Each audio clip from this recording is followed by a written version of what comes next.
So in selling those two businesses, was there anything that like really surprised you about the M&A process? Something that like our fellow founders would never know about until they actually sit there and go to sell their business? Was there something where the light bulb went on saying, I didn't know that would actually happen? Um, I mean, I think there's a few things, right? Like, I think when you get acquired by a company that's bigger than you and you think a little bit about the role that you're going to take in that next company, Hmm. I think that's something that you should think a little bit about. Like in the case of when we sold our company to Yahoo, I didn't really have a role or see a role there. And so I actually like had a double trigger. And so if people don't really know Hmm. what double triggers are, they're essentially like something that can be written into your like founder's agreement.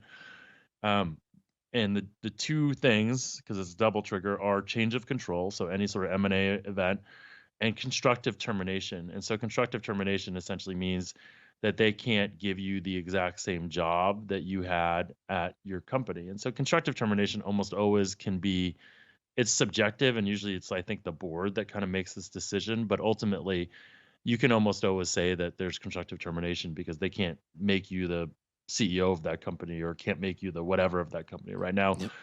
during the process, you may be deemed like a key person for the deal, and then Right. you doing a double trigger will ultimately like kill the deal. So you have to be thoughtful on that. But in the Yahoo situation, because there was two of us that founded the company. One was a guy by the name of Mike Kearns, and Mike now runs TCG's, gone on like the Turns Digital Group, gone on to do amazing, amazing stuff, and it's just way above, my where I've gone in my life, and it's just incredible to think about what Mike's done. Um, there was Mike and there was myself, and Mike was sort of the key person. He was the CEO. I was at that time, I think, not even like I was someone that people probably didn't understand what they should do with me. Like I was, smart kid, relatively smart kid who'd, had some technical chops, having built and been CTO of a couple companies, had some product chops, but no real formal product chops at that time. Like I hadn't really been a product manager. I'd been like an early stage CTO making product decisions. And so, product management is a fascinating thing because it's probably the skill set that I think I have the best now. But it's taken, years of like refining that skill set and like talking to people about it and reading for me to feel confident to say like, oh, I know how to do product management at scale. But anyway, so I wasn't really like I had no idea what I was gonna do at Yahoo. And so I executed a double trigger and like I remember I actually went to Kevin Compton to talk about this because Kevin was the early first investor in Citizen Sports and Pro Trade. And I remember having like feeling very reluctant to have this conversation with him because I thought he was gonna tell me I should go work at Yahoo.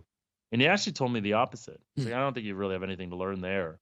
And so I Hmm. took a year off and just traveled a bit and wrote, I had written a book and was promoting the book, and the movie 21 was coming out, so I was like kind of like doing the movie stuff and like or it had just come out. So, I'd had this kind of like fun run and eventually led me to start, you know, um what became TEDx.